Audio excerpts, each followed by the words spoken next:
Lunch. You are looking live. Live at lunch. Live at lunch with Ott and Hanny on 104.5 ESPN, Baton Rouge. What the hell's going on out here? Now, here's Jimmy Ott and Charles Hannegriff. For some reason or another, you sound a little taller on radio. Is it live? Is it live? Is it live?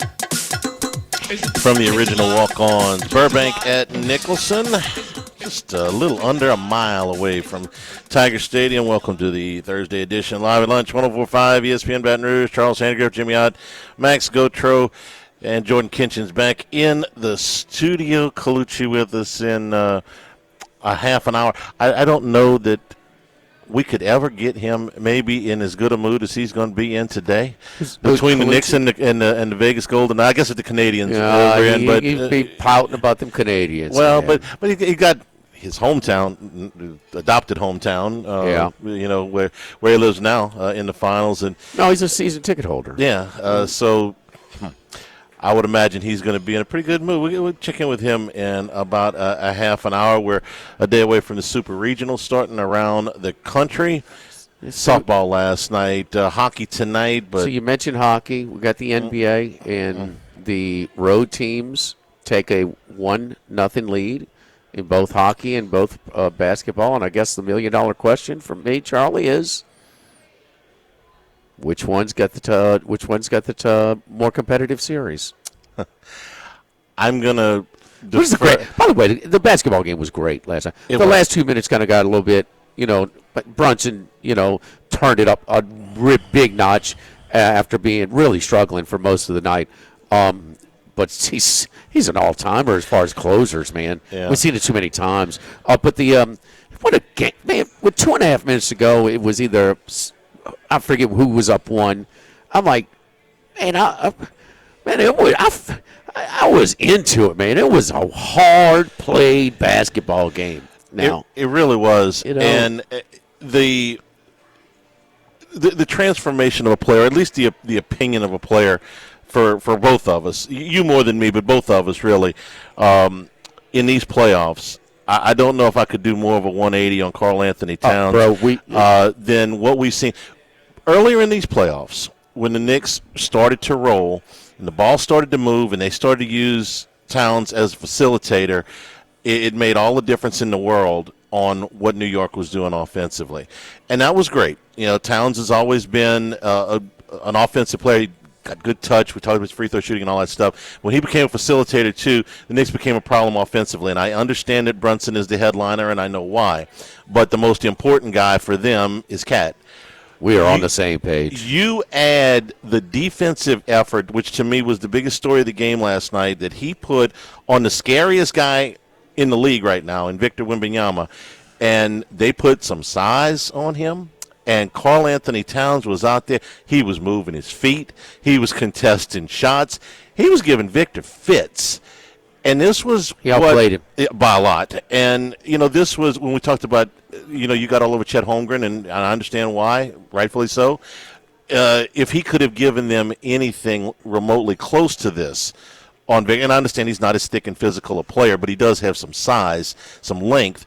But Karl Anthony Towns last night on Victor Wembanyama just really frustrated the big guy. And then on the other end, he was not able to kind of be that, just plant yourself in the lane and be the last line of defense and be this big rim protector because he had to move around with him. If you add the offensive transformation into facilitator as well in the playoffs, and he can repeat this defensive performance, anything close to this, the rest of this series, it's like, my goodness, the MVP, I'm sure they'll give it to Brunson, and I understand he had 30 points. Most important play on the floor last night was Karl Anthony Towns. No doubt. We are on the same page with that. So, and it's just we have such this long sample size, years and years and years of him being like all NBA is like one of the weakest basketball IQs of anybody in the league. I mean, lack of maturity. You think about what's that? Lack of maturity for him. Well, sometimes they don't ever mature, Charlie, but he has matured his game.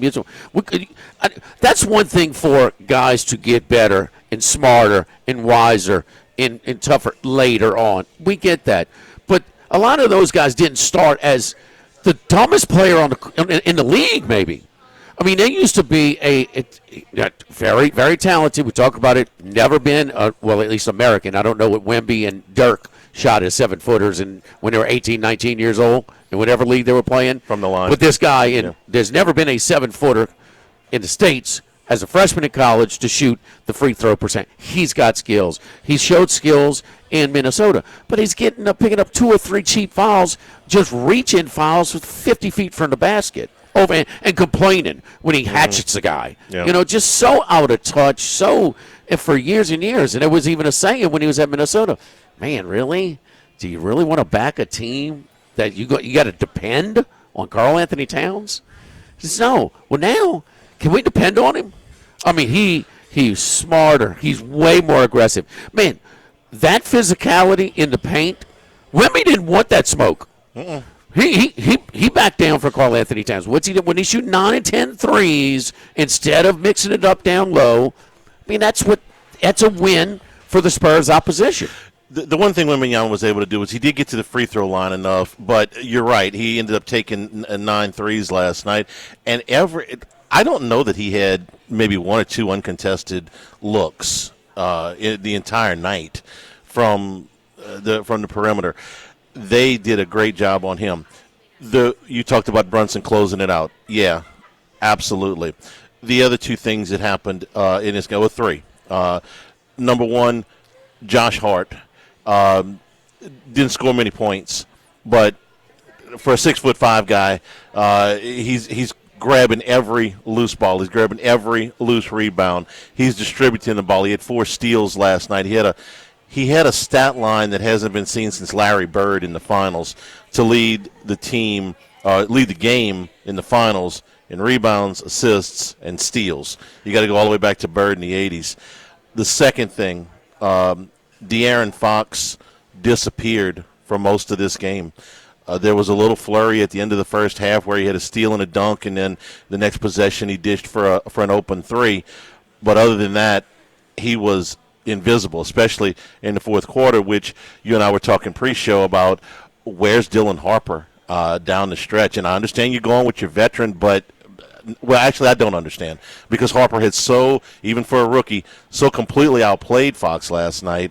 And Charlie, he looked scared to mix it up. He was the best player the Spurs had for a long stretch of the game that allowed them to – he was most responsible for building that 14-point third-quarter lead. He carried them offensively in the first half. He's a special talent, man. That guy looks like when he's 25 years old, he's going to be a first-team All-NBA guy.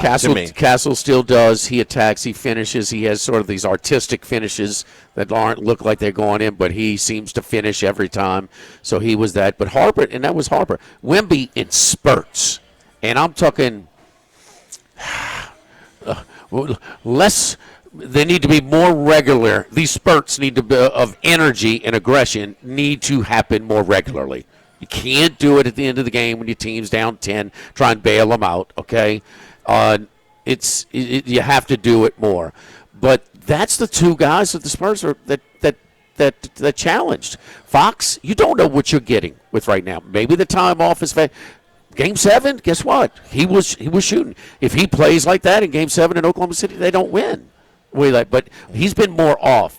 The one thing you talked about is you talk about the factors, and all of them are spot on as far as the factors for last night's game.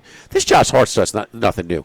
Okay, he has led them in rebounding more than any other player. So his 6'4", he's a guard. He's not a great shooter, so he's going to do everything else.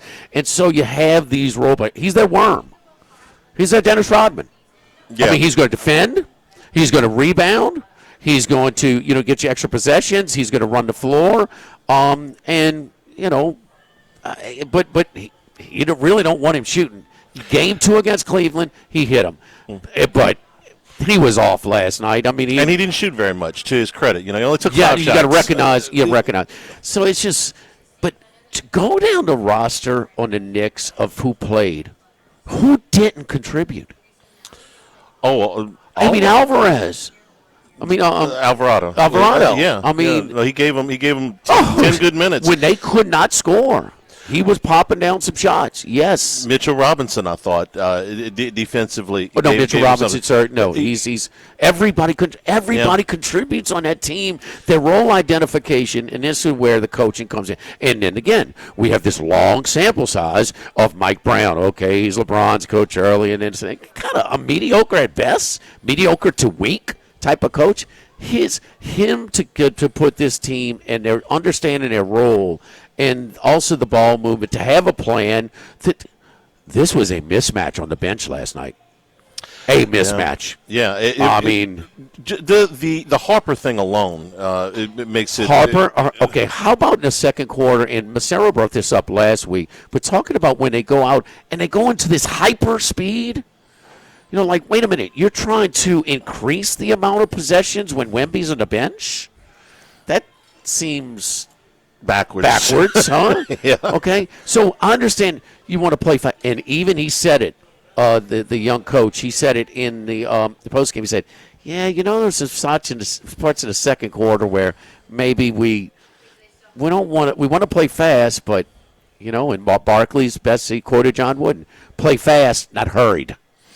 Yeah. And they were, wait a minute, these shots are very poor shots. Shot selection was way better by the Knicks. The Knicks were, you watched that game last night, there's no doubt who played the smarter game. And that's a reflection of your coaching. Yep. And so to just completely have play, because the Knicks didn't play a great game. Was there poor shooting, San Antonio, the raised level of defense that they're going on, or some of the rust that they had? I think a little of both. But Brunson's not going to do that every game and shoot that poorly. No, especially not from 3-point range. I mean, what was he going in with 2.5 minutes to go?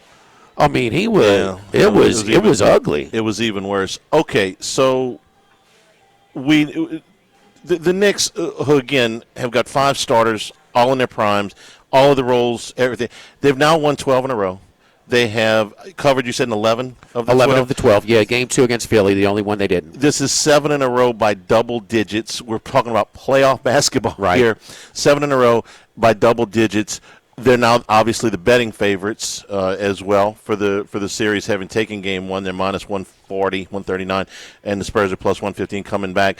I don't want to overreact. I don't want to be a prisoner of the moment, but are they the better team? Yes. Yeah. I'm starting to think that myself. Yeah, I mean, Wemby's he's got to be more. He's got to bring that dog. I know he's going to get pushed around. I know Karl Anthony Towns and Mitchell Robinson are going to be more. They're going to have more of an effect and throw him off more than Hartenstein and Chet. Yeah. They did, and Towns is just he's attacking him at the rim for a Wembanyama game. Charlie, and he historically, who protects the paint, who protects the rim like him? I mean, kind of nobody. For you to outscore San Antonio in the paint, that tells you you're attacking way more than San Antonio, and that's a key. That's going to be my key stat for this whole series. When San Antonio outscores them in the paint, they're going to have a much better shot. This was no fluke last night.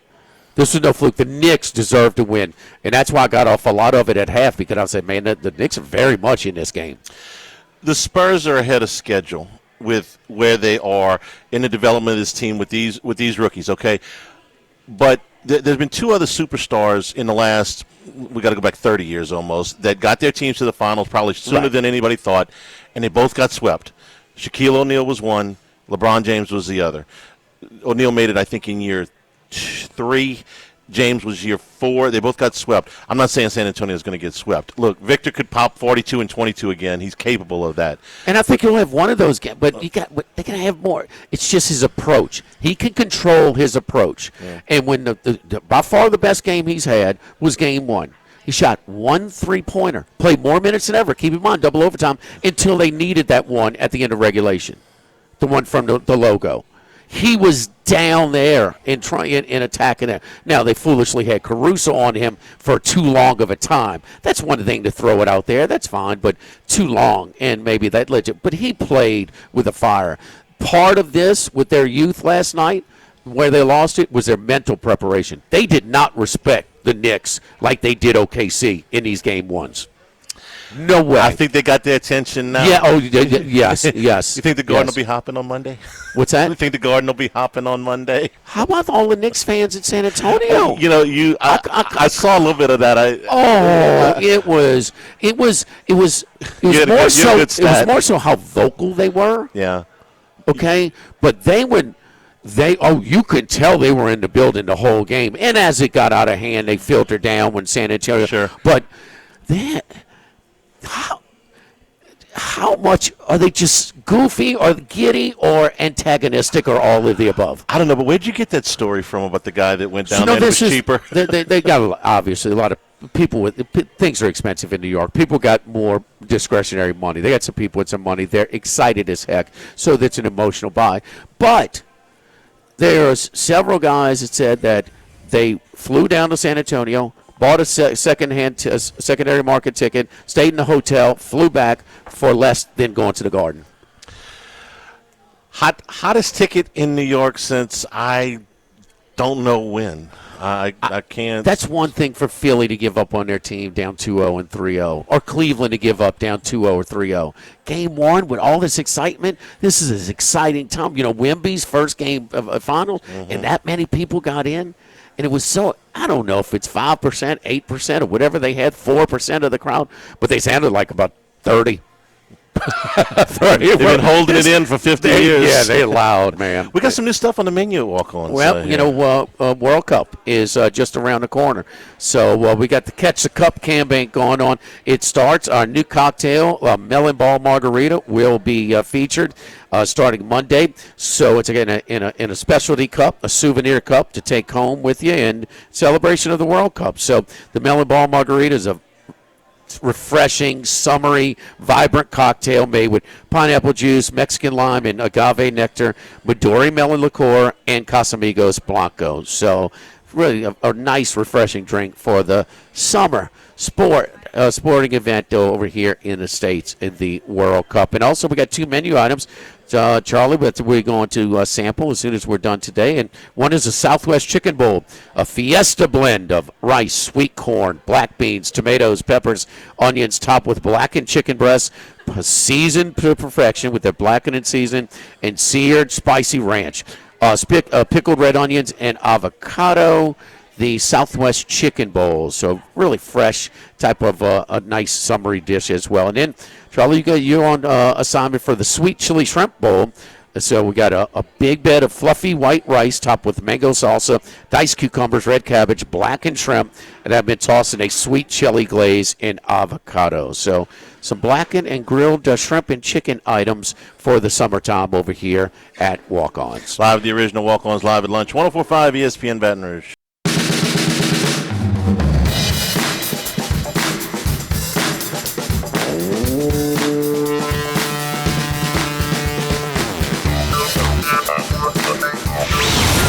Lunch with Ott and Hanny from the original Walk-Ons on Burbank on 104.5 ESPN, Baton Rouge.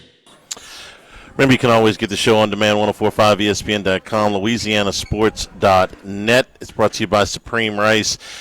Celebrating 90 years in business in 2026, supporting our Louisiana farmers. Go to SupremeRice.com. Jimmy, I didn't get a chance to watch any of this game. I think you probably didn't get to see much of it. Maybe you did with the Pirates and the Astros. And I'm just kind of curious about what's Skeens? up with Skeens. It's been a feast or famine type of season for him so far. When he has been good, he has been as good as anybody. He had that long streak. I think it went over 30 innings where he didn't walk a batter. After he got hit on opening day, he got the ERA all the way back down under 2 with his next 6 starts, and it looked like, okay, he had one rocky outing, and St. Louis, for whatever reason, seems to have his number a little bit. But once he got into the middle of April, deep into the middle of May, it looked like the Skeens from last year. No, he's the best pitcher in baseball that stretch. But he's the last 4 starts and last night again. Now he's not walking people, but he is giving up an awful lot of more hits than you would expect from him. And I'm just curious. this is probably the longest stretch he's gone. 3 games out of 4 where he's given up essentially a run an inning. He's walking more than, remember, Charlie, he had that in a 4-start stretch. Yeah, it was over 30 innings. He didn't walk anybody. 30. It was he had 38 strikeouts and 0 walks. Yeah. And 5 starts. He did not. It was a 5-start. So the last 4 starts, he's walked 7 total. He got hit hard by Philadelphia, and his ERA was 1.98 going into the Philly game. Into these last 4 starts, it's gotten over to 3.09. 3 earned runs last night on 7 hits and 1 walk, and only 4 2/3. That's way over the WHIP where he is. 1 is really good. He's usually under 1. Only 1 earned run against the Cubbies, but he walked 3 in that game. So again, his WHIP, the walks and hits, 7 to 5 1/3 every start the last 4 games. So it's not been. It's just about if the opponent's getting a key hit or not, or how many runs. But he's in jams. For last 4 starts, not one time for him to have more innings pitched than hits and walks combined. Yeah. He's on a slide. That's not him. If you look at the numbers for the year, they're fine. The WHIP is under 1 for the year, but not, like you said, in the last the 4 games. The strikeout to walk ratio is still phenomenal. It's 82-13. And the ERA is, 3.09 is not bad. It's just not what we expect from him. I find myself wondering if this is just a little bit of bad fortune or if there's something. No. He's off, Charlie. Yeah. Charlie. The last pitched 20 total innings. So first of all, he's only averaging 5 innings in these last 4 starts. Yeah. Okay, 20 innings, 31 combined hits and walks. That's over a 1.5. And it's taking him right at 100 pitches to get through 5 innings. And you said he's still under 1. Under 1 for the season. Yeah. So I mean, he's been streaky, and he's in a funk right now. He was dominant, until this 4-game stretch. Were you talking about the number of pitches? He's up right about 100 pitches. He was at 109 last night, 103 against Chicago, and 98 against Toronto, 98 against Colorado. So right at 100 pitches in all of these things just to get through 5 innings. And that's without a ton of walks. I mean, there's some, but not a ton of walks. I expect him to rebound. I expect his numbers to be fantastic for the season, but. Right now, you got a very hotly contested race for the Cy Young up at the top, and he ain't up there. No, he's not. He's not. Sanchez again. He extended. He keeps it going. He did not give up an earned run, or did he give up that one? I don't think. No, I don't think he did. I think he continued it last night. He finally had a 1-0 lead for a long time. They tied it 1-1, and then they got 2 more. So I don't think he gets a decision, but.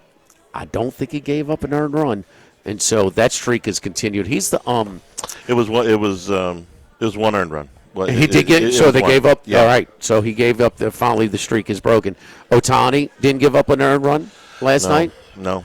Okay. I mean, he's got the 3rd lowest ERA in the history of the sport through 10 starts for starters. 0.74. 0.74. Lowest? It's June now. 2 of the top 4, they showed it last night, the graphic? If I had to guess, in the history of baseball, I would say Bob Gibson, maybe. I don't think Gibson. It's just more modern. Is DeGrom? Maddox, maybe. DeGrom was one. And Pedro Martinez? No, it's Randy Greinke. Johnson? Greinke. Okay. Yeah. Okay. And I forget the other one who was in the top 4. But Greinke and DeGrom, it certainly caught my attention.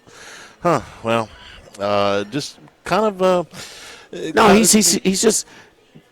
What is happening in the last 4? I'm sure his preparation. He's nothing off. He's doing the same stuff. He's just not as effective right now. Sometimes that happens, even to the best pitchers.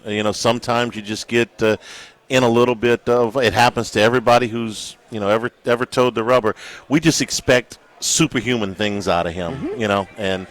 Right now, it's just been a little bit of a rough spot for him. Yep. So don't forget our friends at Legacy Title, Chad Reynolds and his great staff at Legacy Title, Ashley Donald, Adrian Gallardo, Michael Platt, Marion Haynes, Natalie, and Bradford Smith, a long-standing team that's going to execute your deal seamlessly. So full-service title company servicing all of South Louisiana. Fast, friendly, professional service. Again, when you call 296-0060. Buying, building, refinancing, nobody choose but you. Choose Chad Reynolds, Legacy Title, 296-0060. Hey, it wasn't Colucci that ran on the court last night for the selfie, right? Man, I tell you what, San Antonio's a nice place to live, huh? Man, that's your A-list security guard, and for game one of the finals. I mean, what's bigger that's going on in town, huh? I mean, what they have 10-year-olds, the club, bouncing at the. There's no need for security. Is what my point. That's got to be a safe place to live in San Antonio, and I was voted one of the most reasonable or the. One of the highest affordable quality one of the best, one of the best places to live. He got a lifetime ban. Live at the original Walk-Ons live at lunch. Hit the weights. If it's gonna work game one. ESPN Baton Rouge. It's time. It's now Colucci time. Dwayne Colucci is back to give his best picks on 104.5 ESPN Baton Rouge. Happiest man in Las Vegas. I mean, what a courageous effort by the Knicks. But, I mean, all anybody wants to talk about is Scott Foster dominating and giving a favorable whistle to the number one media market, everybody's media team, the New York Knicks. I thought it was courageous. Now, everybody wants to talk about how they robbed the Spurs. Don't let him get to you, Colucci. There's nothing can ruin Colucci's mood today. There's nothing can ruin his mood today. No way. Where does he find this gibberish? He had to dig deep, Dwayne. He had to dig deep this morning. He goes, as soon as we got to the site today, he said, I don't know how I can get Colucci upset today because he's got to be the happiest guy in Las Vegas. I'm digging deep in my creative skills. Trust me. That was because 21, baby. 6 for 21 for Mr. The new LeBron James with 6 for 21. let me tell you. 2 for 9 from Trey. 13 foul shots. Shot more foul shots than Brunson, Towns, and Josh Hart combined.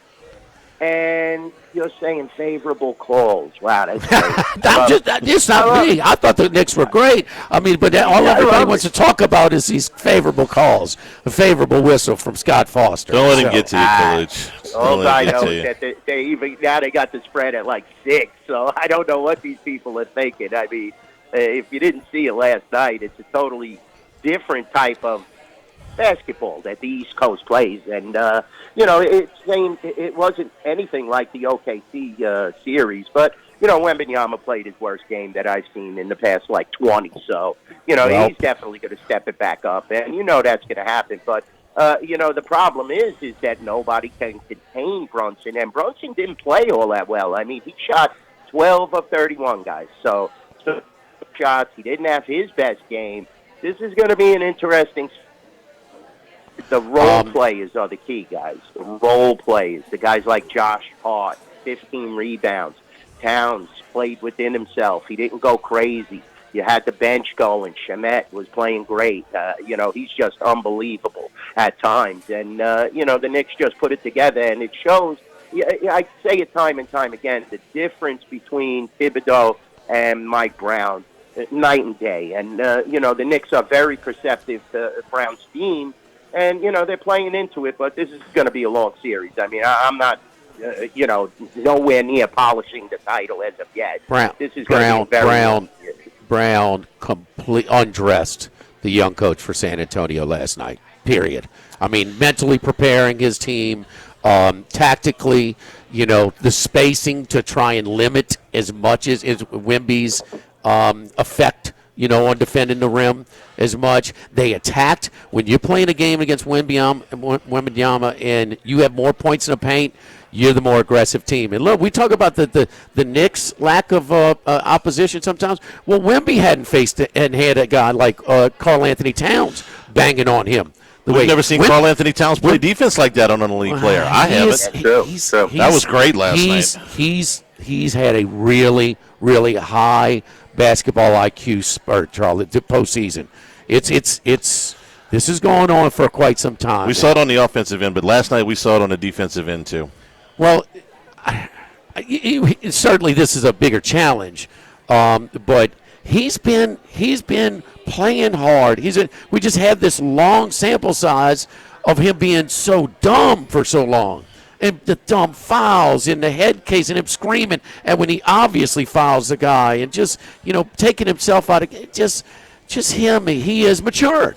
He is matured, but hey, he is outsmarting. He's out toughing. Wemby didn't want any of that smoke down in the paint last night from Karl Anthony Towns. He didn't want it. Nope. Yeah, I got to give you guys. I was blown away with the. It's a physical game. Yes. Well, I mean, it's. They were banging on each other. There's no doubt. And I tell you what, man, the Knicks. Had the Knicks lost last night, I have them on a. I think this is going to be a series.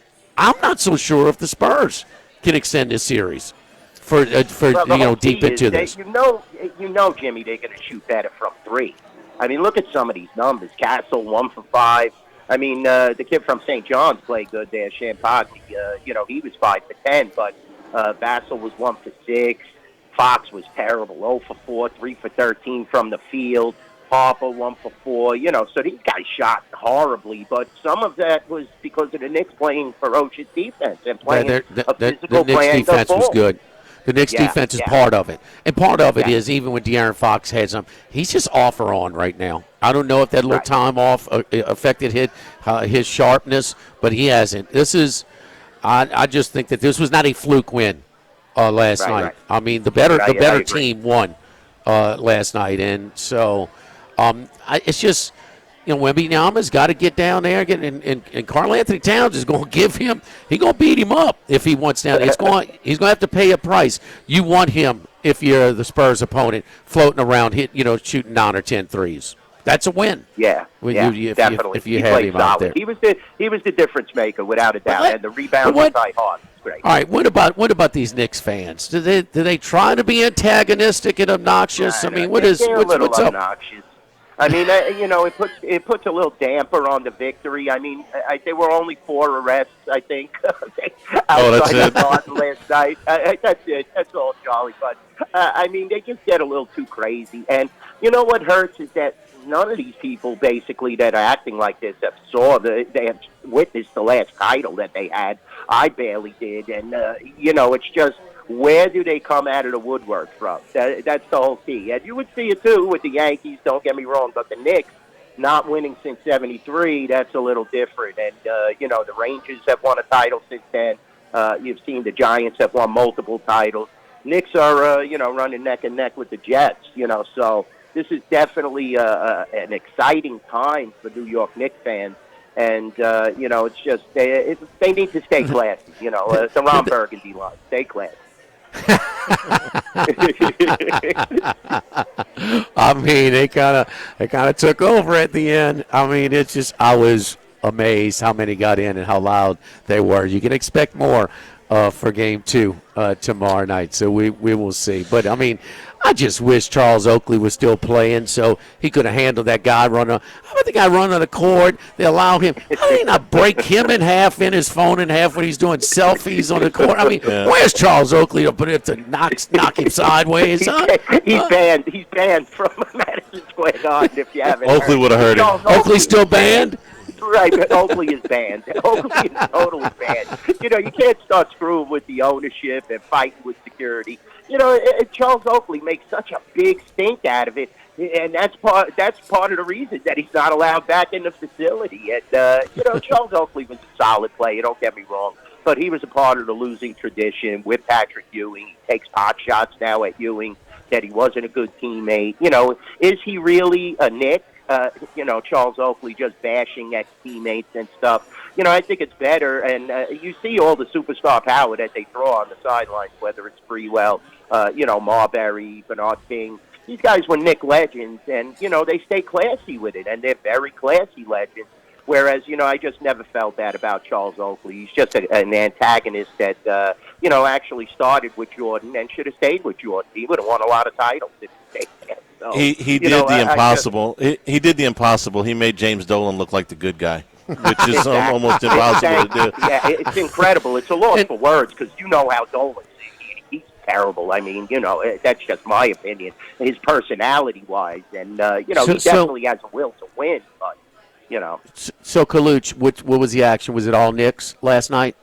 No, it was a lot of Spur action. I mean, okay. 3.5. We got it up to 4.5, 5. So here at the resort at Summerlin and Caesar Sports, we saw a ton of Spur action, and I anticipate a ton of Spur action for the next game. I mean, you can see these lines. Now it's up to 6, and what are you basing that on? So. We'll see how it plays out. I think that the Knicks now have the home court upper hand, but still there's a lot of basketball to be played. I said that earlier. Definitely Wemby's going to play a lot better. He's going to try and get a lot more physical. But, does he have it? That's the whole key. And will Town still stay under his skin and, be a force? Anunoby underneath there. It's going to be difficult for San Ann losing that first game. Okay, well, your neighbor let me know. He sent me a little screenshot. You boxing up. He had to help put your Habs gear in the attic.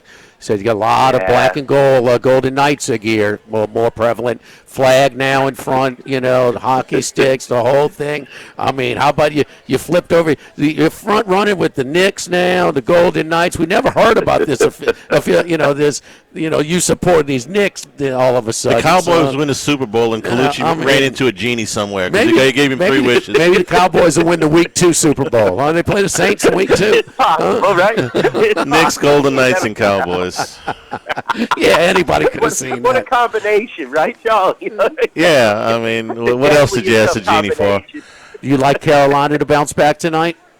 I mean, they better, otherwise they're going to lose. But I waited for it in prior series, not just the Montreal series, but the series before. And all of a sudden, Rob Brindamore had that deer in the headlights look, panic look with his little, pepper little flare there in the front, his little gray patch. And he looked confused and was getting out-coached. Now, Martin St. Louis, he's new to the atmosphere, new to coaching, basically, the Montreal coach. But Tortorella is a genius. So now you're dealing with a genius who has superstar power. Thomas Hurdle is starting to play. They're getting the role play is just incredible that they're getting the Golden Knights. And it's going to be difficult. All the pressure's on Carolina now. And Frederick Anderson is not that great of a goaltender. So all the Knights got to do is get shots on this guy. I said that in the Montreal series, but Montreal didn't want to shoot. They want to have these pretty extra passes and try and deke you, which didn't work out, and you would have thought they would have adjusted those last couple of games. But St. Louis didn't make the adjustments. Tortorella knows how to make the adjustments. You saw after they fell down 2-0, they had that little soundbite right on the broadcast where he's telling them, relax. There's tons of hockey to be played. You're going to get in your sync, and you're going to start to play your game. And, definitely they played a great game. I will say that deflection Mitch Marner made with about 2 seconds left off that shot, that it was a tied game, basically, but it went off of Marner's shin and, deflected into the corner. So that definitely helped. And Carter Hart didn't look his greatest, but the Knights are definitely an offensive. They could turn up the heat anytime they want, and Carolina better be prepared. Ella's better get them on the board quickly again. I like Carolina tonight. I think they'll bounce back. Okay. They're good enough to bounce back and win a game at home. But, the price is very steep.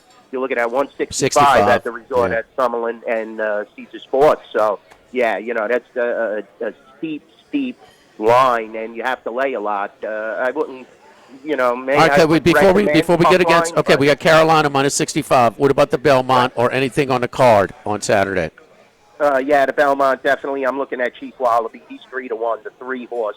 Junior Alvarado. This horse is going to get a better trip, in my opinion. Let's keep an eye. I don't want to start giving out picks because there is a 70% chance of rain on Saturday, guys. So, I will give out a Belmont selection. And let me check the weather, Jimmy, and I'll be texting you some other picks tomorrow.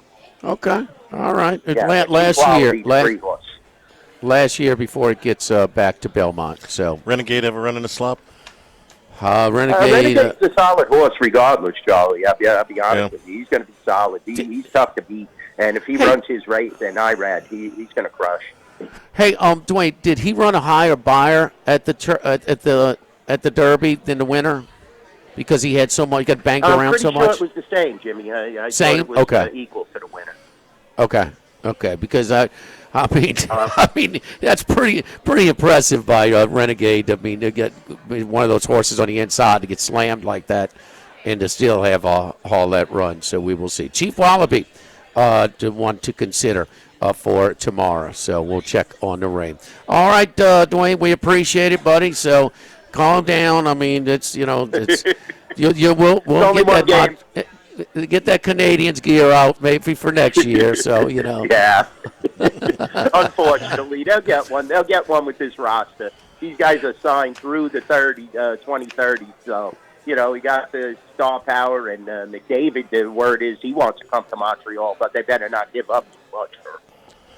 I mean, it's just he's kind of a Jerry Jones, Spike Lee, I don't know, Tortorella all in one. Dwayne Colucci. Yes. Follow Dwayne on Twitter. Follow him on Twitter at NYBookie Dwayne, at NYBookie Dwayne. Especially this weekend. Look, about 10 in the morning to like 7 at night for Belmont Day on Saturday. He'll have a lot of picks for you on his Twitter site. Definitely. Thank you, D. Love it. Thanks, guys. Always say hi to everybody in fabulous Baton Rouge. We'll come back, wrap up hour number 1 live with the original Walk-Ons live at lunch, 104.5 ESPN Baton Rouge.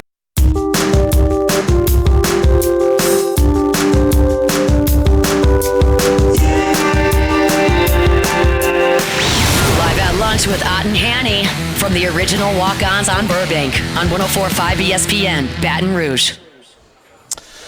You ever hear the old joke about the preacher that was warning his congregation about, sinning and, urging moderation? He says, we should take all of the alcohol and all of the drugs and all of the pornography and cast it into the river. Now please turn to page 75 in your hymn book where we sing, we will all gather down by the river. I thought about that when I was reading the headlines today, because yesterday was only about how college athletics is got to be saved by this bill because the spending is just out of control and they're gonna run out of money. That was the first story. You know what the next two stories were? Virginia Tech just had an anonymous family donorship give $75 million to Virginia Tech's athletic program. The one right underneath that is Jimmy and Dee Haslam, who own the Cleveland Browns, giving $130 million to Tennessee. Tennessee, that's right. Tennessee. Yeah, I don't think all of that is for athletics, but certainly, I think most of it's going to the business school. But the Haslams are sports people. That some of that money is going to go back into it. Jimmy, I read most of the stuff from yesterday. It's all well intended, but they are trying to save they're trying to save us an industry that I don't think at the heart of hearts wants to be saved. If for the SEC and the Big Ten to just come out and say, look, we'll adhere to some of these rules, but ain't no way we're pooling our media rights. You can forget that. We're not sharing with anybody. And until you show us concrete-wise how we can make more money. You say we're going to make more money, but we don't believe you. Until you do that, we're not interested in anything else in this bill. The money's first.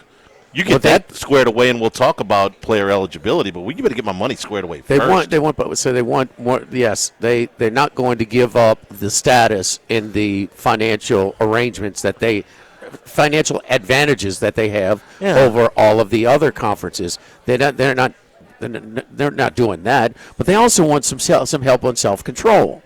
So, I mean, yes, please give us a salary cap. And the funny thing about that, give us a salary cap, but we don't want to be. We don't want New Mexico State. Don't enforce it, please. When we send things to the CSC, please make sure that we have enough exceptions that essentially we can cheat with whatever rule. I mean, they've been cheating for 100 years on the NCAA.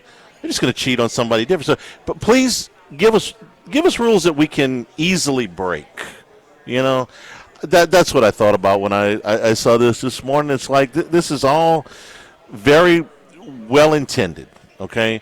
And I agree with a lot of stuff in the bill. But, I mean, while this is going on, you have two prominent families dishing out record-setting sums of money to athletic programs in major conferences. So yesterday's headline was Nick Saban testifies. It was right underneath the headline, or right over the headline. It said Big Ten and SEC send out joint statement that no, we don't like this bill. We're not interested in this bill. Anyway, has there ever been a better example of right message, wrong guy? Saban. I understand. His voice carries so much weight, but yeah, to his credit, at least he said, "Look, at Alabama, where I coached, this is what's happening." You know, it went from this number to this number to $40 million. So at least he acknowledged that's going on there. Hour number 2 straight ahead here at Walk-Ons, 104.5 ESPN Baton Rouge.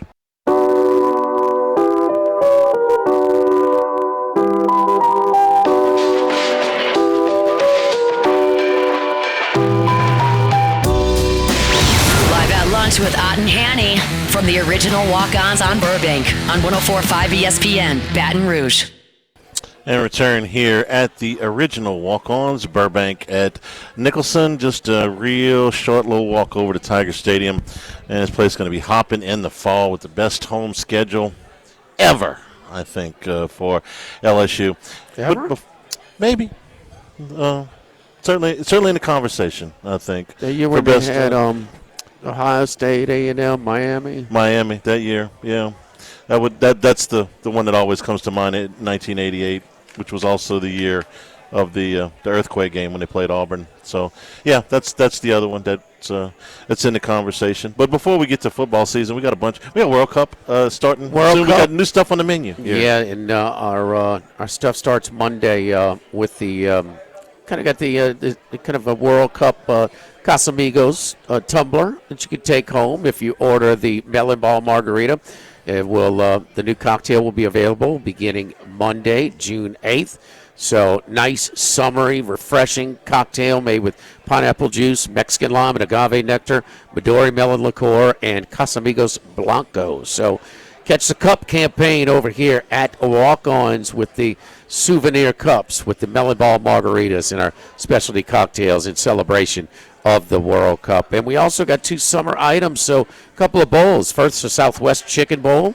So a blend of rice, sweet corn, black beans, tomatoes, peppers, onions, topped with blackened chicken breasts, perfectly seasoned and seared, spicy ranch, pickled red onions, and avocado. So you got a grilled chicken Southwest Chicken Bowl, and blackened Southwest Chicken Bowl, and then the sweet chili shrimp bowl. So bed of rice, white fluffy rice with mango salsa, diced cucumbers, red cabbage, blackened shrimp that have been tossed in a sweet chili glaze with avocados as well. So got the tuna bowl over here. That's still on the menu as well, but a couple of lighter options for the summertime over here at Walk-Ons.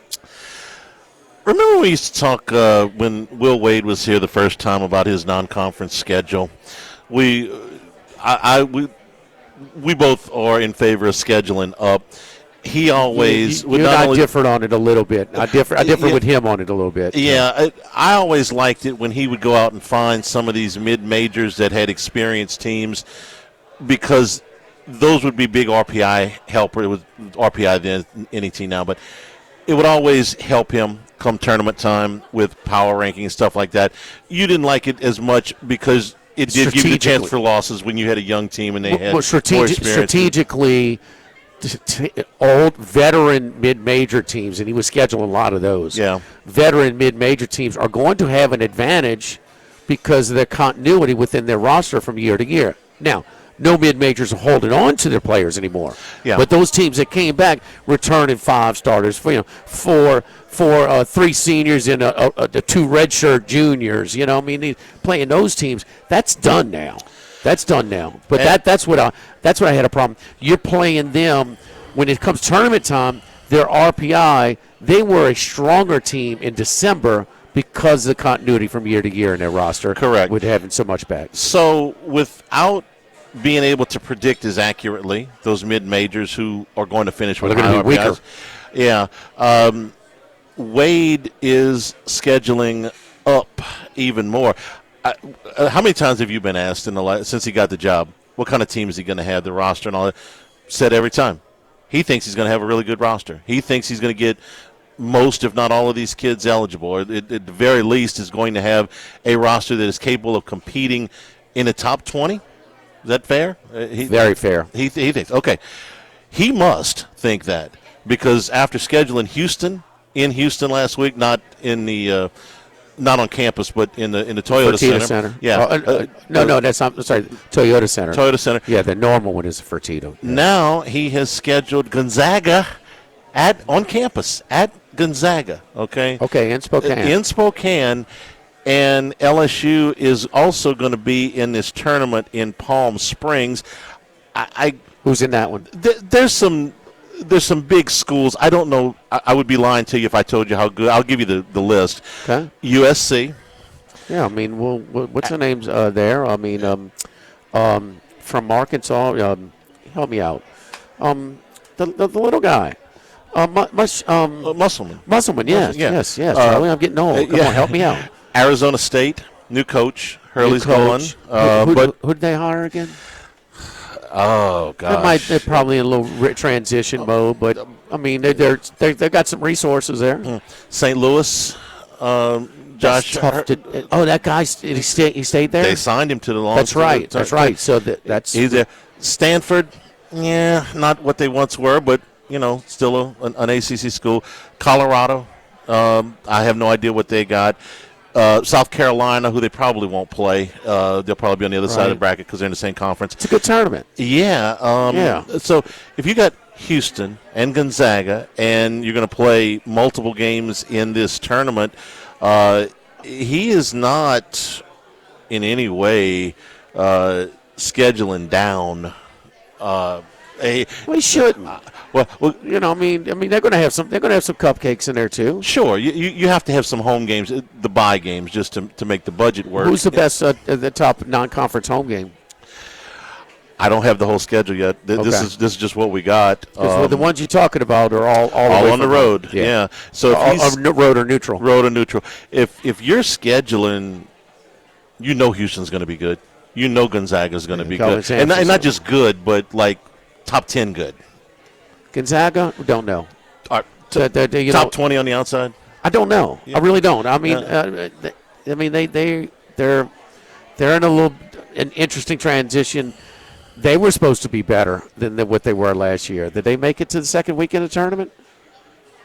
I thought they lost in the second round. I think so. But they're a top 20, top 15 program. Yeah. Yeah, I mean, they've won at least 25 games. How many years in a row now? I know they're playing a bad league. It's hard to say, programs because the rosters are, year to year. Yeah. But as long as few is there, they're a highly respected program. And I would say top 15. If you don't know any details about anybody's recruiting class, if you say top 15, yes or no, I'd say yes. Yes, with more few there. So for a guy who got the job, when he did, and having to start basically from scratch, now you have my attention. I don't know how many of these guys are going to get eligible, but the way he's scheduling, he's got to feel like it's going to be most of them. I don't know what the finished roster is going to look like. We probably won't know that until maybe right before school starts, huh? I mean, might be in August. We probably won't have the full schedule until right about that same time. But you've got my attention. He certainly is not acting like this is going to be any type of complete, total rebuild effort where you're going to have to struggle along for a bit. No, he feels if he's not competitive. Now, he might feel that what's the chances that year two will be better than year one? Okay. A lot better. You should. Now, The support is year to year too. Now, I mean, we got to. He's got to. The more he wins, the more people want to be a part of it. But they got some other. You got to get some other sports that are trying to hustle some purple and gold dollars too. Yeah.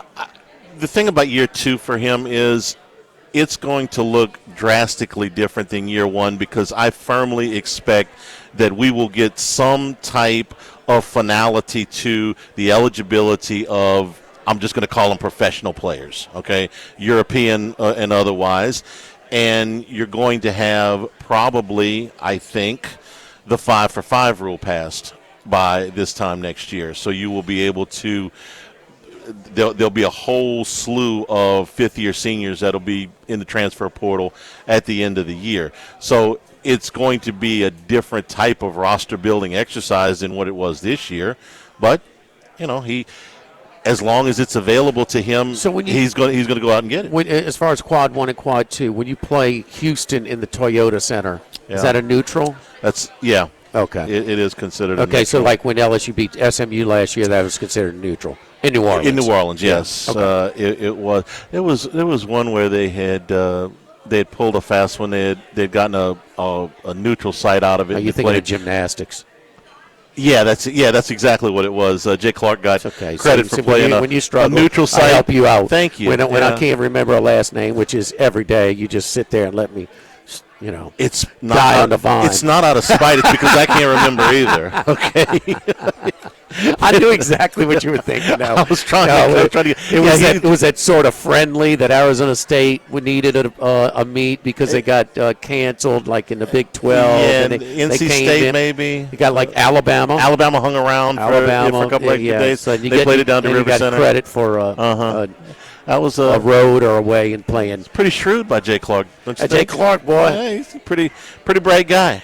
He'll mess around. Pretty bright guy. So, hey, look, LSU Charlie, basketball in November and December, games that have my attention, that's great. I don't know who the roster is going to be. I know that's going to have more of a European flavor than what we've seen.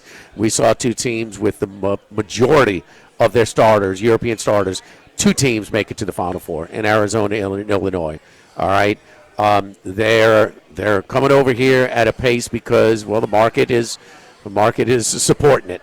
But when we get to say, let's see, mid-February through early March, that last 3-4 weeks of the conference regular season in the conference tournament, LSU is going to be into consideration for a bid, and they're going to be playing relevant games. They're going to be playing relevant games, and I know that. Just how good, that'll fluctuate.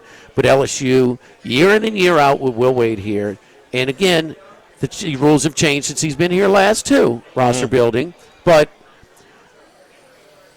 they should make it to the tournament more years than not.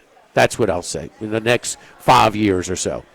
And I mean, whether it's year 1, year 2, year whatever you want to grade the possibility. Some teams are going to be better than others. The schedules, whatever. You'll give some games will fall your way, but they will make it to the tournament more than they won't. And I know that's what he expects for sure. Yeah. Oh, absolutely. No. He is 100% fine with embracing the expectations of the job. No, he let that be known before we knew or had confidence in him putting together a competitive roster and what he thought about that. No, ain't no excuses. Don't need 3-4 year plan, BS, that kind of BS. No, immediately. That's what he's being paid for, and that's what he expects of himself. Father's Day right around the corner. TheThibodeauStore.com. You're looking for gifts for Dad. Specials right now on Stanley, Milwaukee, DeWalt, and Channel Lock tools. Tons of outdoor furniture and outdoor cooking equipment, patio furniture, poolside furniture. Oh, that's what you and Max are giving me? Yeah. Some cooking equipment? Some utensils and some gear, some gadgets. Max is Max is going to the Pierpont store because he's like family down there, right? Yes. And all of your green egg accessories. Remember when we went on our trip and you're like, I want this and this and this and this. Yes, yes. We're paying attention. Yes. I passed it along to EJ too, just in case he decides to get I'm you more than a working car you and this Max year. because I'm trying to fish in a pond that I know I have a chance at a bite. Okay. Max, when we go down there to buy Jimmy's Father's Day gift, we're going to bring EJ with us. Outdoor power equipment, cordless power tools, outdoor cooking and patio furniture, Cypress Furniture down at the Thibodeau store, 900 St. Patrick Highway in Thibodeau. Your rockers, your chairs, your benches, your swings, your gliders, all of them custom made down at the Thibodeau store.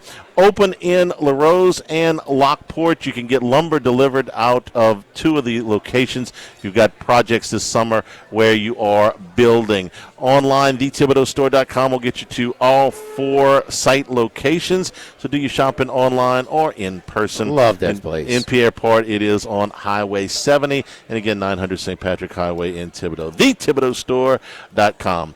Live at the original Walk-Ons. Live at lunch, 104.5 ESPN Baton Rouge.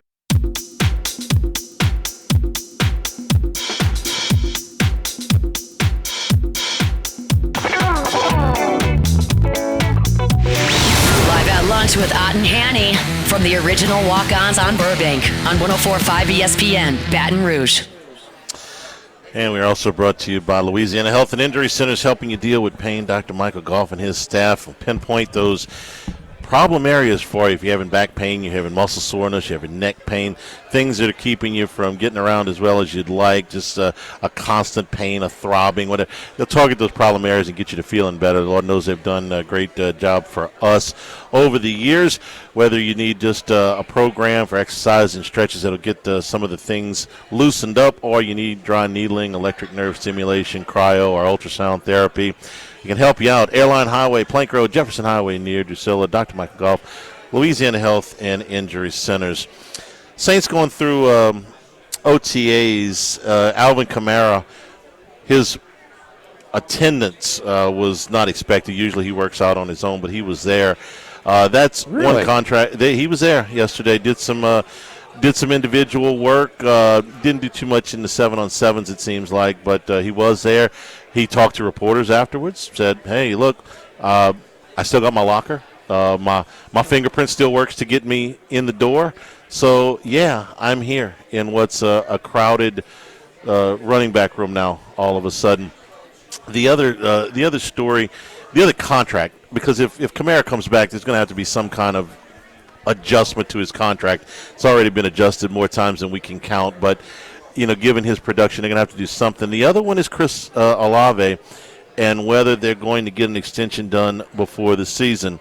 So yesterday, Drake London, who is the same, pretty much everything as Olave, they're the same age. They've been in the league for 4 years each, and London signed a 4-year, $141 million contract with $100 million of that guaranteed. That makes him the 3rd highest paid receiver in pro London football. Less of an injury risk.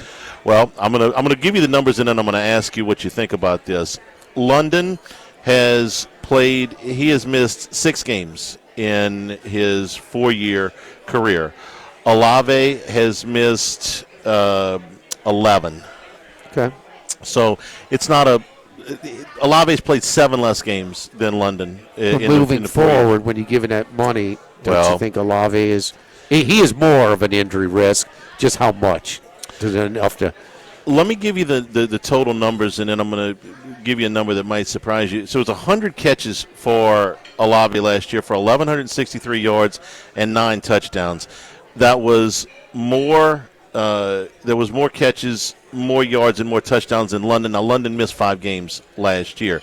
Their career numbers are remarkably close. It's a couple hundred yards. It's 3 touchdowns. London's got 3 more touchdowns than him, 200 more yards. I think it's 20 more receptions. Actually, it's 18. Okay. Today, just to add to this story, so that was yesterday's news. Give you that to tell you this. Christian Watson signed today a 4-year, $110 million Well, he deal. stays hurt. He's 4 years. He's played 48 games. Olave's played 55 games. So if you think Olave is injury-prone, Watson has played even less games than him. Now, his numbers as compared to Olave are really not close. Well, he's played. got 2,200 yards. Olave's got 1,500 yards more in 7 more games played. Okay. Now, Watson does have one more touchdown than him. But as far as catches and yards, Olave's out by a bunch. He gets 4 years, $110 million. And you have to say that that for the Packers, for the most part, said higher level quarterback getting them the ball, huh? What the Saints have had the last 4 years? Yes, absolutely. I mean, come on. I will say the tape gurus really like Christian Watson when he's in the lineup. They say that look at the other. I will say he's got a lot more competition in his receiving core. I mean, that is a pretty depth. There's a lot of that's kind of a wash. But I mean, let's face it: protection to quarterback to, Watson. No, Watson is a difference maker when he's on and off the field. He's not there. He's not dependable. Yeah, that's the thing. And the thing about what you talk about, okay, the numbers, the situation, but you just look at Olave and London. London's a bigger, stronger, more durable guy. I mean, he's built to handle it more. He doesn't have the concussion history that Olave has. That's fine. All the you want to say, but he is more of an injury risk. I will say it probably surprised some people that Olave's got 3,000-yard receiving yards. Yeah, really his injury problems are confined to 1 year. It was 2024. Every other year he's played either 15 or 16 out of 17 games. Now the concussions are a big deal. How many concussions has he had? 5, I think it is. Over if you go back. How many has London had? That I know of, none. Okay, the concussions are a big deal. I'm certainly not going to argue that. I guess my point is, you're not going to get Olave for anything less than top of the market. His agent is going to point to these numbers that London has and that Watson has and says, I want to be in this discussion. And the Saints have to decide whether they want to do that or not. And given the franchise's history, if they're going to get this done, they're going to get it done before training camp ends. They're going to get it done before the season starts. If they don't, it's kind of an indication of where they're thinking. I think they're going to sign him, and I think it's going to be in this Drake London stratosphere. 140. 4 for 141 and 100 guaranteed. It's going to be something like that. Even with the 5 concussions. So, I mean, four documented in the NFL for Chris Olave. And I think, did he have one at Ohio State? I heard 5 somewhere, but maybe I'm thinking back to college. None were diagnosed for London. He's been. And Watson's getting 4 years, 140, and Watson's getting 4 years, 100? 110.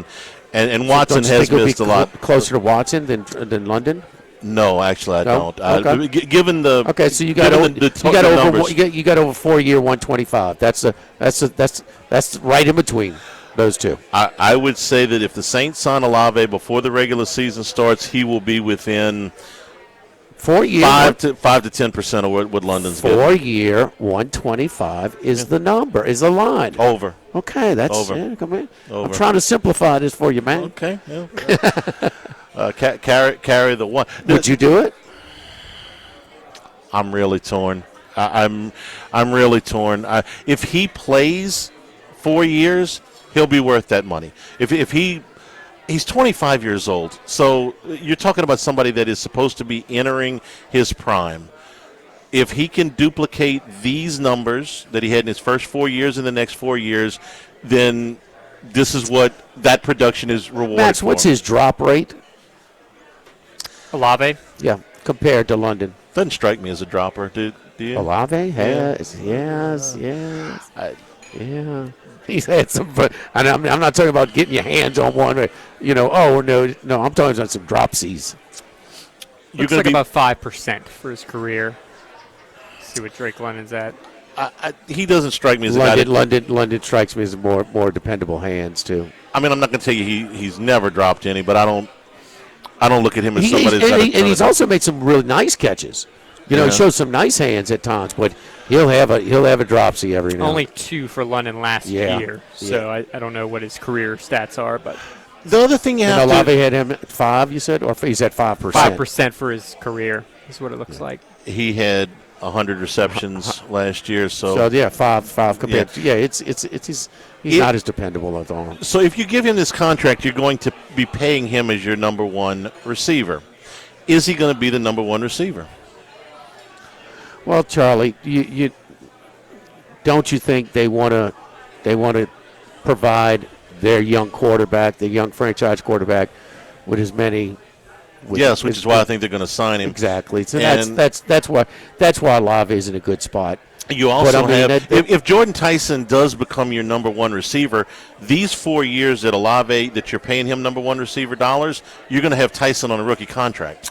Is he an injury concern? Yes. Tyson? We may have mentioned that leading up to the draft. He's more of an injury concern to me than Olave is. I was told by somebody who is going to Saints camp, what does Tyson look like? He goes, every time they get him out of the bubble wrap, he looks great. So but they're being careful what happens with him. if he gets one more? A concussion.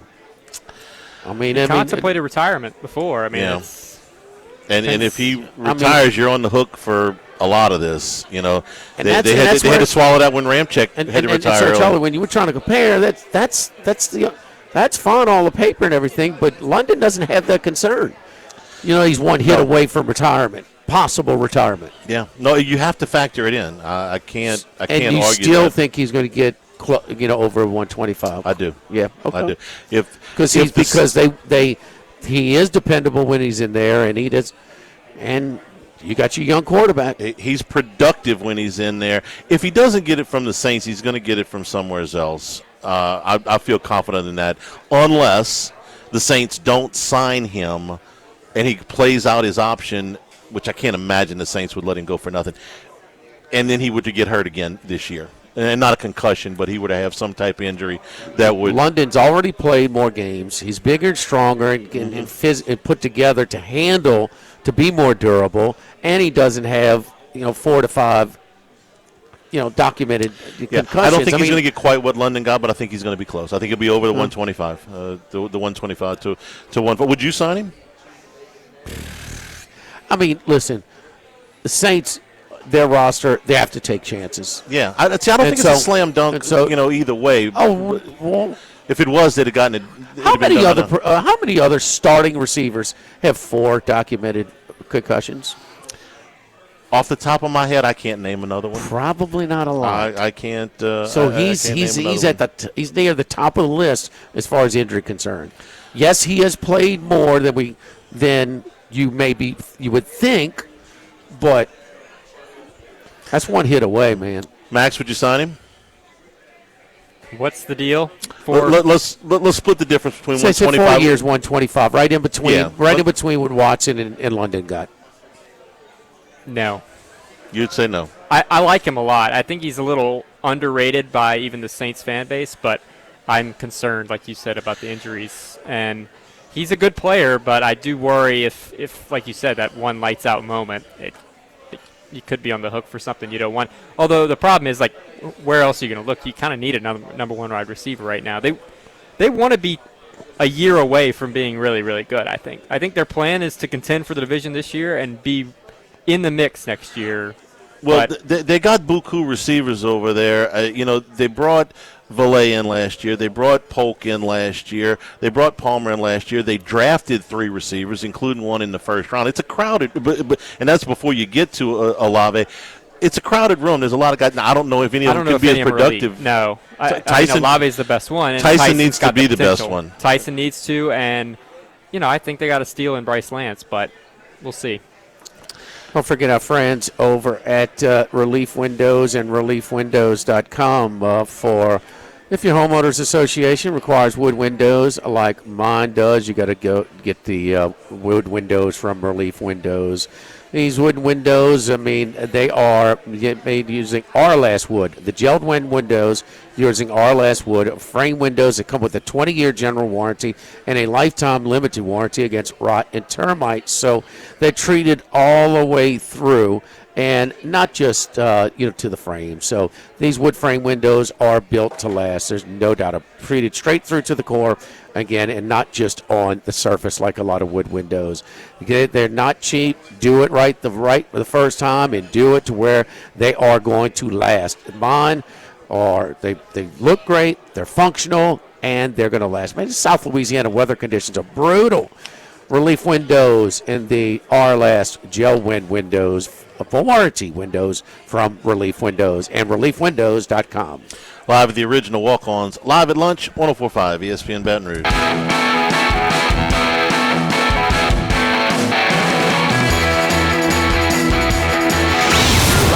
Sports with Ott and Hanny from the original Walk-Ons on Burbank on 104.5 ESPN, Baton Rouge. Is your good buddy going off yet at the memorial? I got him to win the first round. Okay. Well, it's a rough start. He's got 21 feet for par on the first hole. So Oberg is who we're talking about. Yeah, our unanimous pick this week at the memorial. Interesting, Wyndham Clark just made an eagle, so he's got a 2-shot lead now over the field. Damn. Plays normally pretty difficult, but apparently they got a good bit of rain earlier this week, so it might be a little softer than old Jack would want, a little easier than maybe he would like, but we're going to see a little bit more wind tomorrow and Saturday, so perhaps that'll make the golf course a little more challenging. Sam Burns, good round so far. Going to 17, he's 3 under for the tournament. Nick Taylor up at 4 under. J.J. Spawn, Tommy Fleetwood all at 4 under. What kind of chance you give Sam heading to the U.S. Open in a couple of weeks, Max? Well, he's coming off that close appearance last year at the U.S. Open, right? So he's got to feel a little better about where he stands, not just in U.S. Opens but in major championships. He's been closer. I don't really like his iron form right now. It's been a little out of sorts. He's got to find, to me, at Shinnecock, which is where the U.S. Open will be in 2 weeks. He's got to find a little bit more of the fairway than he has as of late. He's someone who hits the driver pretty good. He's got a good bit of speed. He kind of, I wouldn't say wails at it, but he's pretty aggressive at the ball with the driver. It's not a little less majestic than I think other golfers out there. And so at a golf course that will punish you if you miss the fairway, but it's fair enough to where accurate players will have success because the fairways are just wide enough for those players to succeed. I don't know it's the best track for Sam Burns, but we'll see how he finishes up this week, and maybe I'll have a slightly different opinion. Aaron Rai paired up with Scheffler today? Yeah, Rai off the big major championship victory. That's got to be an abnormal pairing for Aaron Rai, who's probably used to getting more of the 40th players in the world in his pairings. But this should suit Aaron Rai, this golf course. So we'll see how he follows up. I'm sure he's been practicing. I don't think he's just given up the game to celebrate over the last 3 weeks. He's not that kind of guy, but he's an accuracy player who putts pretty well. I mean, those type of golf courses. His wife's a professional golfer? Yes. I think on the ladies' European tour, so not quite to the level of LPGA, but she's a good golfer in her own right. And I am curious. I'm actually very curious to see how Aaron Rai plays this week. Well, they're both in the fairway in their first drive. So unlike Oberg, who found the bunker and had to pitch out, so he's got a little work left on his first hole today. We can add Jack Nicklaus to the list of people concerned about the PGA Tour schedule. When Jack speaks, it carries the weight of, the greatest guy to ever pick up the club. So you get, the proper amount of weight to his statements. What'd you make of what he said? It's interesting because what's currently proposed, and we're going to hear more from the commissioner in 3 weeks at the Travelers. He says he's going to have another press conference and explain a lot of what their plans are for the schedules. I think next year's will look pretty similar. We already know what the schedule looks like through pretty much May next year. The Zurich actually has a much more favorable spot than they did this year. They're moving that elevated event at Doral up into March, so that'll help them out a little bit. The one thing that's concerning to me, and it's not exactly new that they're going to have a Tier 1 track and Tier 2 track. They basically already have that, right? There are events like this, the elevated events, they have now. Tier 1 and Tier 2.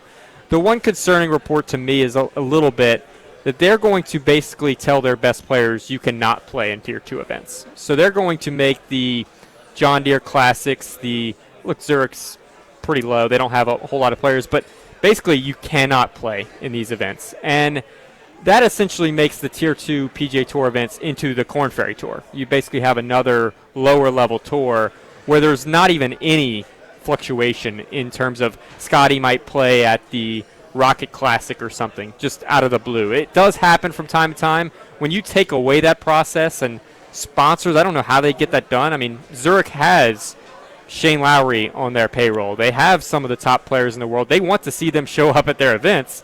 And so if you're mandating the top players to say, hey, you can only play Tier 1 track events. What sense does that make?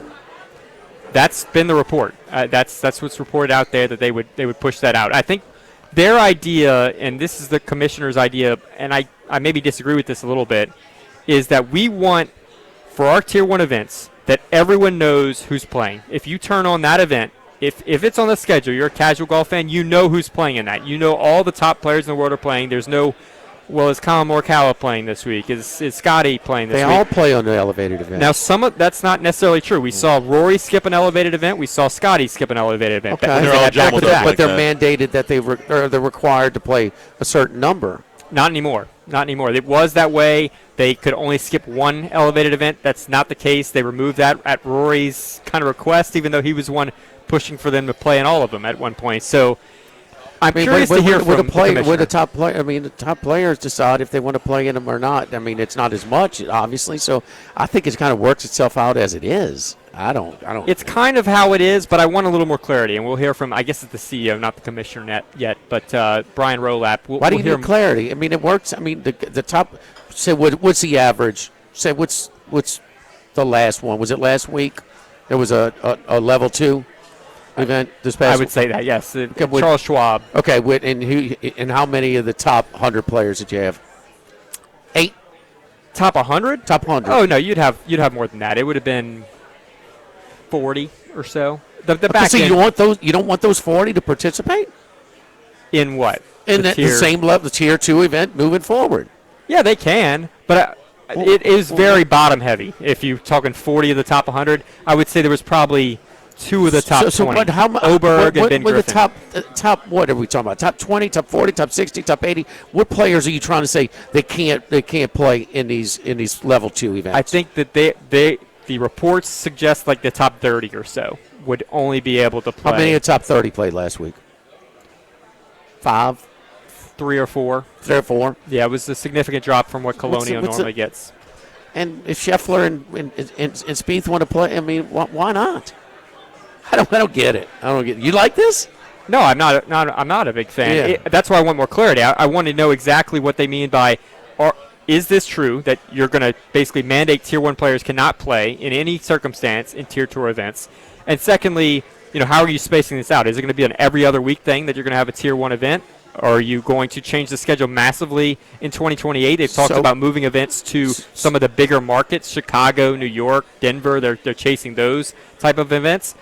It looks like the schedule next year is going to be mostly the same as what we're used to. I think it's a 2-year away effort. But is the Tier 2 event essentially a Korn Ferry Tour event every week? Man, that is a slap in the face of your tournaments, your level 2 tournaments. You already knocked them down to level 2, basically.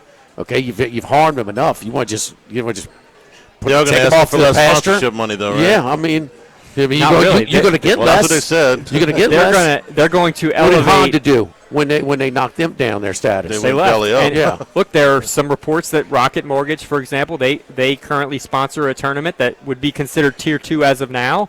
They want some clarity. Like, what exactly are we sponsoring here? Because our contract's going to be up in a year.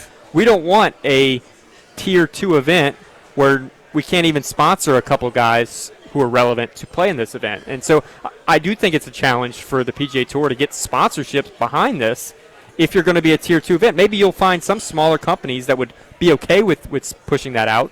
But there's also reports that some of these Tier 2 events might not even be televised to the capacity that the Tier 1 events are. That 3, 4, 8, 10, whatever it is that come to your level 2 event, it's the big thing.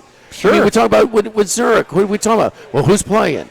Shane Lowry's there. Brooks Koepka's there. You've got to throw them a bone. And so if you're – I understand. You already harmed them enough. The PGA Tour, it's independent contractors, and it's a little bit different dealing with players. And maybe you want a real schedule where the sports fans need to tune into these events, but you have to throw a sponsor something for these lesser-than events. You can't just expect everyone to show up for Keith Mitchell to be the best player. I mean, it's – what you're taking away from the level 2 events and what you're gaining by, I know that most of them are playing anyway. That's an exception if one of the top players, the top 30 players, does not play in an elevated event.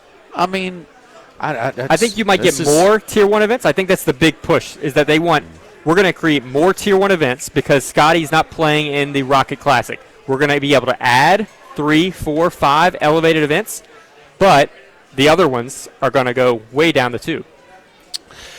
We are brought to you by Coastal Capital Advisors. Because when it comes to retirement, your situation is unique.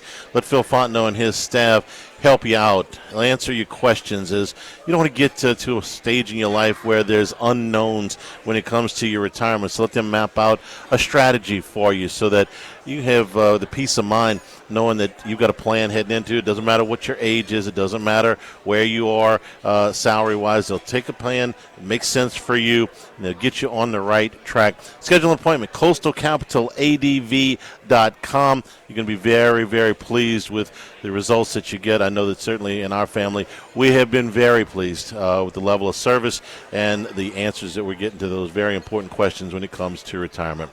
coastalcapitaladv.com. Member FINRA SIPC. Take our final break here. The original walk-ons, Burbank at Nicholson, live at lunch, 104.5 ESPN Baton Rouge.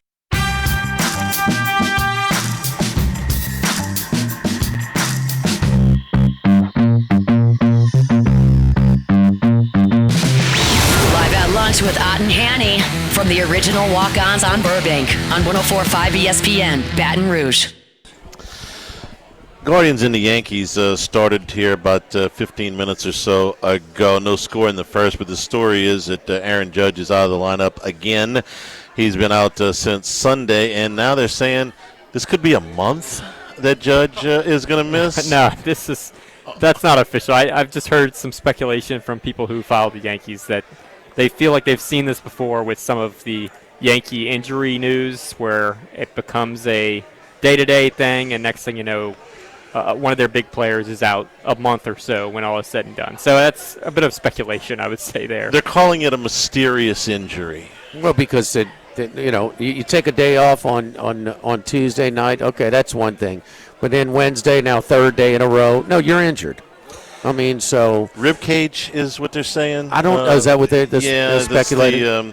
He's getting tests on his ailing rib cage. Man, if you got that, it's swinging a bat. If you can't, you can't twist. You're gonna have an awfully tough time. Jimmy, let's say he misses a month. AL MVP, does that open things up a little bit? Oh, absolutely. I mean, I'm just used to shooing in Shohei and Aaron Judge, AL, NL MVPs, but like, who would we see? Well, what did we see? What did we see with Tarek Skubal? I mean, as soon as he got hurt, I mean, he was taken off the odds board. From being the favorite to off of the board. So, we documented Skeens' struggles as of late. For his, he's clearly on a slide for his standards. His last 4 starts, his ERA is going from under 2 to over 3, and so, to have 20 innings pitched in four starts and 31 combined hits and walks. He's not a 1.5 plus, whip. That's not him. He still has under 1 whip for the season with that stretch the last 4 games. What's happening? I don't really know.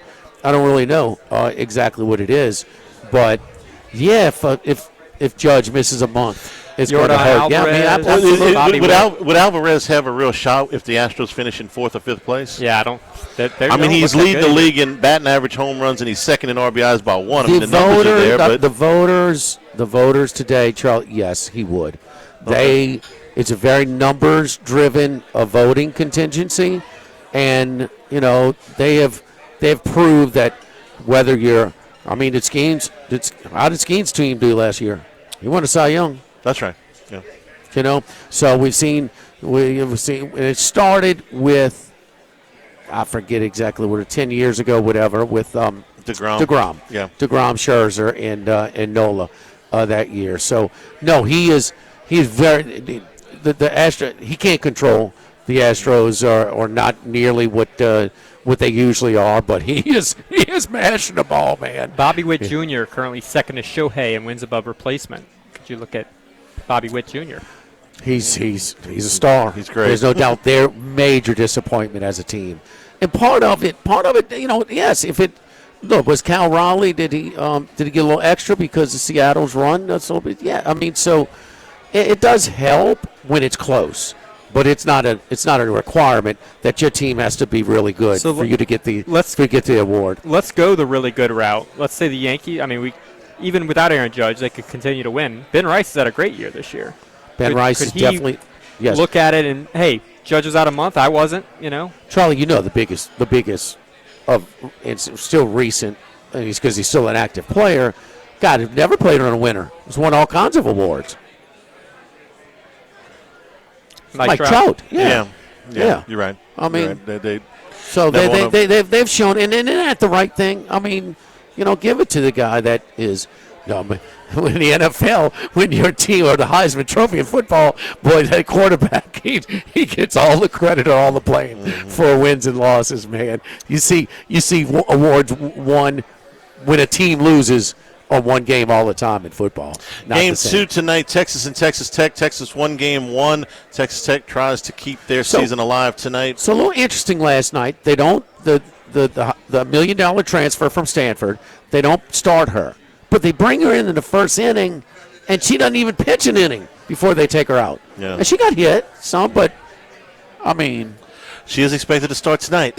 and I would think Kavan, who threw the whole game, 7-3 was the final. She's Texas' best pitcher. I think she's the SEC pitcher of the year. She went the whole way, so she won't be back for tonight. To maybe game 3 if they have one. So interesting. Laying a big number with Carolina tonight. Man, I can't. I mean, 165 against Vegas. That's lay off I that. Don't know. I tell you what, I think they're going to win, but I'm not laying that number. Man, you had to be impressed with the Knicks last night. Yes, I was. I mean, I've never seen Karl Anthony Towns play defense like that. I mean, given the stage, given the opponent, the guy he had to guard, I've never seen him play like that. How many times have we seen him play the Spurs in the playoffs? None, but I've just never seen him step up and have that kind of defensive performance against anybody, much less somebody like Victor. He has been super in this postseason. Keep in mind, last year, before the season started, the Knicks were the favorite to win the East. They were 7.5 to 1 to win it all. The regular season, they're a disappointment. They go from 7.5 to win it all to 22 to 1 to win it all. To give you an indication of how disappointing they're regular, they just flipped this damn switch in the postseason. I mean, after 3 games, we're talking about if they're going to last the first round. 7 straight games that they have won by double digits in the playoffs. That was not like a typical. It was much closer than I don't get feel, but I'm just talking about that. That was impressive last night, and I don't think and your best offensive threat was off until the last 2.5 minutes. Come on, check out the new items on the menu here at Walk-Ons. Yes, indeed. We got the Southwest Chicken Bowl and the Sweet Chili Shrimp Bowl. And again, catch the Cup campaign. Yes, indeed. Get that souvenir Casamigos Cup for the World Cup. Stay tuned for Hunnell, 104.5 ESPN Baton Rouge.